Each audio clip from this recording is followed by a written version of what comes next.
jihad, you see? And you are looking down at all those things and looking up at yourself, thinking you are the only mujahid in this world. And when we ask you, what is your jihad? You show us corruption and not jihad. It's not even jihad, corruption. Because in Islam, jihad is only what leads to the best of Muslims. As the Prophet ﷺ said, من قاتل لتكون كلمة الله هي العليا فهو في سبيل الله. They asked him, who is fighting in the path of Allah? Who is making jihad in the path of Allah?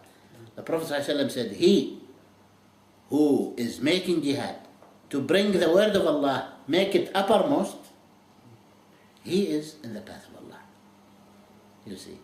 So you are only making jihad when you are doing something good for Islam and the Muslims. Not when you do any action, you see, that involves bloodshed and fighting, and that's jihad, that's it. No. You see. The Khawarij, who the Prophet ﷺ described to be the dogs of hellfire, and he said they are the worst under the sky, you should see them in the battle. Khawarij.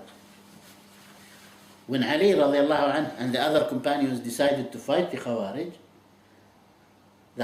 said, we don't want to fight with arrows because there is no guarantee for us to die, and we want to die and go to paradise. So they threw the arrows. So Ali radiallahu anhu said, killing those people is the best action you do because of their falsehood, you know. So he ordered the companions to surround them with arrows and not leave out a single one. And out of 9,000 of those Khawarij, only 9 could make it and escape. The rest were killed by the companions. You see? What is this Khawarij? Khawarij are those people who look down at the companions and at the people. Just like nowadays we have those Khawarij. They look down at all scholars everywhere. They say, oh, the scholars of Saudi Arabia are puppets of the governments. Scholars of Egypt are such and such. Scholars of India are this and that. They are the only scholars. And they are ignorance. They have, I gave an example of one of them earlier, okay, in England. And there are so many, okay, like that. Just because there are fools around them who think of them high and think of them they have knowledge, they believe themselves and they think they are the knowledgeable. And just because they are doing those actions of corruption, they think that they are the only one who are making jihad. And no one else is making jihad, you see. And this is very bad. This is not only ignorance, but it's false pride and it's disease. It's not... You don't look. The Prophet ﷺ said, لا يحقرن أحدكم من المعروف شيئا. One of you should not look down at the smallest action of goodness, ma'ruf. You see, this is Islam. So how about if this action of goodness was teaching the people or advising the people? This is not the smallest. This is one of the biggest, you see. And they look down at it. They say, oh, come on. What is this? I don't understand how they can come up with that. If one of the first things I learned is Muhammad is the example you follow, and everything you read about him, he's with the lowest of the low, working with the lowest of the low, Sahih. helping the poorest of people. Sahih. Even empowered the women. Huh? Even empowered the women. How? Empowered the women, like the women were supposed to stay at home, care for the children. He empowered them. He made them useful in society. Yes, the point is the woman in her home concentrating on the goodness of her children and educating them. This is a great jihad. This is a great jihad. This is much better for her than going and working in Kmart and here and there and the supermarket. Okay. And they're saying, and if she doesn't have to, She shouldn't. She should stay and do this great job here in the house, you see. Instead of letting her children to the devils around him, you know. One time he is watching PlayStation, Allah knows what's in it. One time he's watching TV, Allah knows what's in it, you see. One time he is with the other boys, Allah knows what their morals are, what they are doing, what they are saying, you see. So, jihad is not only just to go and fight and do this and do that, okay. And those people actually are not doing jihad. They think they are doing jihad, but they are not doing jihad. And most of what they are doing corruption. What kind of jihad is it?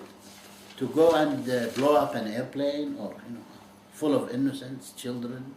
Who says this is jihad? The Prophet ﷺ in legal fights used to give so many advices. Don't kill a child. Don't kill a woman. Don't go and attack a place of worship, their places of worship, because they are not fighters. They are sitting there to worship. Leave them, even if they are worshipping falsely. But still, don't kill them. Don't attack, you see. Don't cut their trees, the Prophet ﷺ would say. Don't cut their trees. Don't kill their animals. You see. Now, in the name of jihad, they do anything. You see. They bomb Riyadh. Why? Because there is some Americans there. Okay. Subhanallah. You are killing 100 Muslims and maybe you are not killing one American or two. Riyadh, they bombed Riyadh many times. They bombed Mecca, Sheikh, Mecca. One of their leaders in Britain, they asked him, is there any place on earth now which can be considered a place of Islam, Dar Islam, country of Islam? He said no. They said, how about Mecca, Sheikh? He said, even Mecca.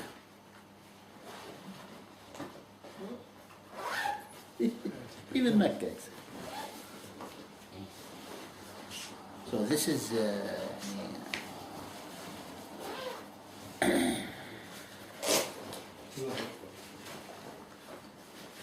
we don't look down at jihad. Jihad, if it's done in the right way, then this is beautiful, whether if it is fighting or any form of jihad. But jihad, like any other worship, has conditions. It has pillars, it has obligations, just like salat, just like wudu. You see, you cannot do,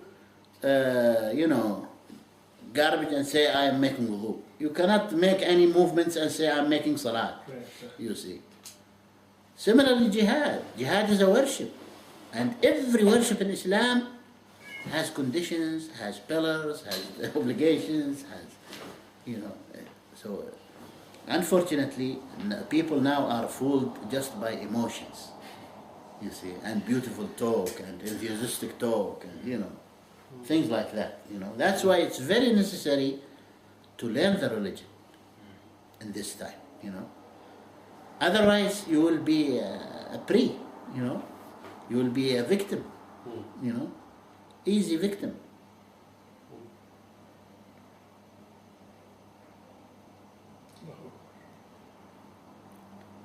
I remember in America, one guy was named Rashad Khalifa. He was supported by Gaddafi. Gaddafi gave him $1 million or $2 million to build a mosque in Tucson.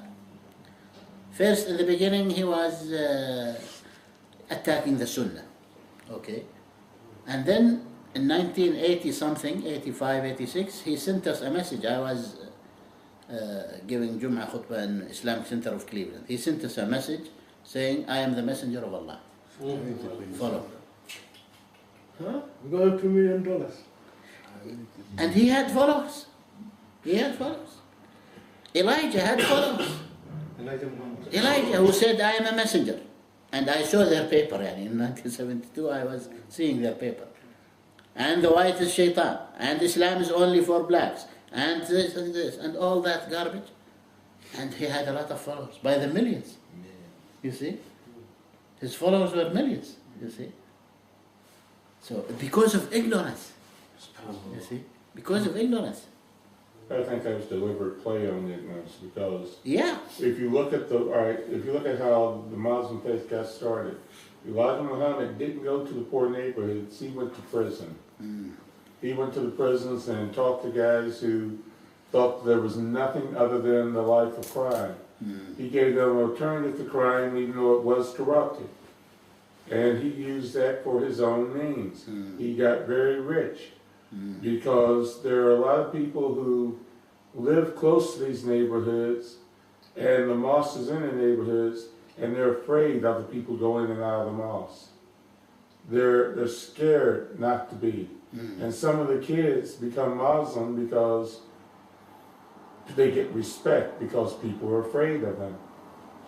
And it was so bad that in the 60s, you know, the cops were even afraid of them.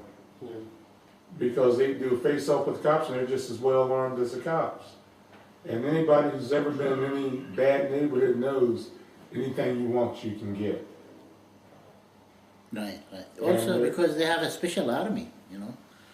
And their army sometimes is used as bodyguard by some some non-Muslims, big shots, you know. They use their army until now. I met his son in Cleveland.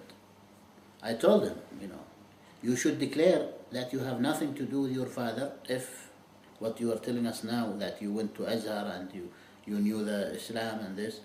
If you really went to Azhar and you know Islam, then you know also that your father was spreading evil. You should declare it. Otherwise, you will be fooling the people. It's very He hard got to angry. deal He with said, your no, family I when cannot do this. they don't approve of what you're doing. He was with Muhammad Ali. It's sitting, very hard. eating breakfast cereal. In the States, it's very hard, you know. Huh? No, your family, like he was saying, you know. Yeah.